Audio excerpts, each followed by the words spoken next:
Accra is somewhat deceptive in the sense that it doesn't have a very uniform texture. And so lots of things may be happening, but it's difficult to see across, or you might say from many different perspectives. You don't see the same thing. And the reason is because it's not as uniform and harmonious as it may be.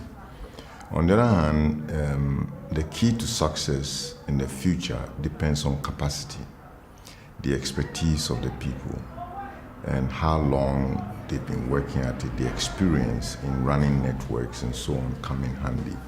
And I think that is the area in which we have an advantage.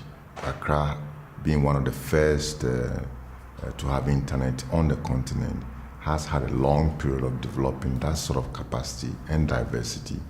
Of course, Accra suffers a certain challenge in that the technical expertise are very focused on that function.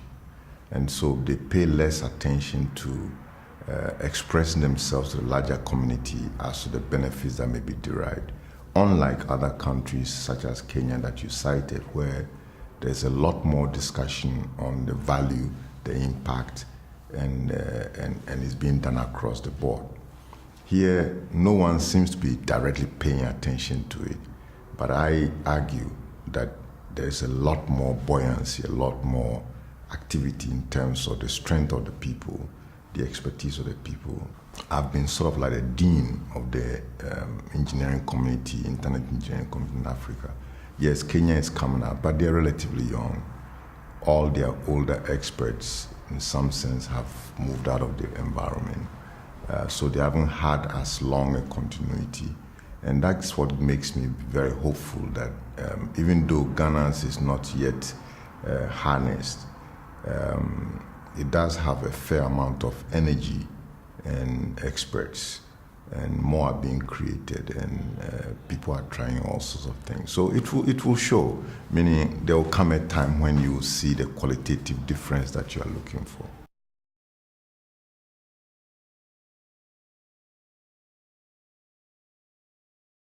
If we do things right, you will see that those who make the most noise may in fact not be the real drivers of the industry. What is going on now is that the distinction between the technologies and the users of technology is not evident. And so it creates a very noisy situation where everybody is claiming to be doing or contributing the same thing the same way, when in actual fact it's not true. There are some people who are contributing in core technologies, some are contributing in application technologies, some are contributing in using it to impact and get benefit for society. So they are all different. But when you begin to see them all as one, I think you begin to have a problem because you don't know where to enhance and where to maybe sometimes adjust. And that has been, in my opinion, the biggest challenge of Accra. I am convinced that the capacity in Ghana is much stronger. Also, the numbers of them much larger than you see in Kenya. However, in Kenya, you do see a lot more promotion of their results. And I have some good examples. For example, recently, the National IT Agency embarked on a project of open data for government, which is probably only the second in Africa to have tried that, the first being Kenya, as usual. Kenya's model was a World Bank finance contract to an outsider to do it for you, for government. This was done by outside of Kenyans, and it is even hosted outside of Kenya in the US. Now, Ghana's approach, as an example, is they said, no, if somebody does it for us, it's difficult for us to keep maintaining it.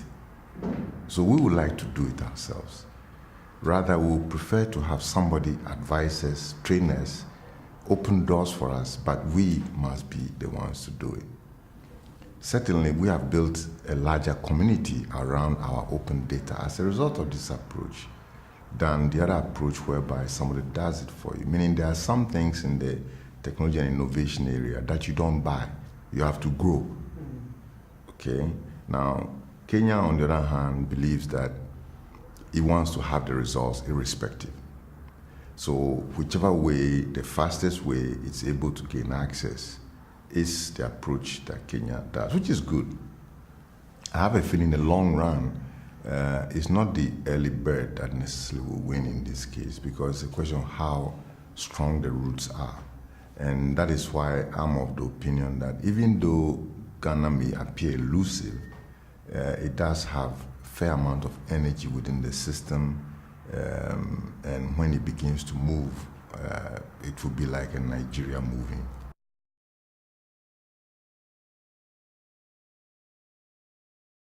There are groups doing it, but by and large, people believe charity starts at home. You gotta have a strong base, a strong team somewhere, then you can leverage that to go. On the other hand, the Nigerian market is very big, and so some of the larger operators venture out more. And all of these are what you see at play. On the other hand, the players here see themselves as not just African leaders, but as global leaders. And indeed, many of them have been providing global leadership for a long time. You know, I have been on the regulator for the Internet's board since 2002, from 2000 to 2003. Nobody in Kenya has been there. I mean, that early. I mean, this is just to illustrate the difference. Yet, we are quiet. We are moving on to do our things, and that does not appear in the limelight of the ordinary Ghanaian. And so you may not see it, but I think there are many people here who are more than African, are actually quite global in their contribution and participation to the development of this particular innovation. Now, it is indeed also true, though, that there are some changes that needs to be made in the Ghanaian environment. Ghanaian environment is not as multi-stakeholder as would wish. Okay. Meaning that in an innovation area, it's not clear what the main driver for the change may occur. And it may come from policy, it may just come from initiative of activists, engineers, and so on. So it's very important that you encourage the mixing of policy makers with civil society, with technical community, with academic, and so on, business, etc. That way, each of them will take what they see valuable in that discourse. Meaning the discourse need not make any decisions, but it should be very forceful that everyone can find some value, and then they will go and implement. If you keep doing that, you notice that you all be moving in the same direction, but in different parts of the same direction. And that is one thing that I believe that a community such as Kenya has got some very good results, meaning that they seem to have a common list and they all participate on the list, and they are always anxious to, let's say, host a certain workshop or a certain meeting, whether it is ICANN or Internet Governance Forum or things of that sort. In fact, they have even recently requested to host my own program, which is the AFNOG, the program for the Network Operators Group, and so on. So there is eagerness within that community to acquire much more than you might see in parts of this environment.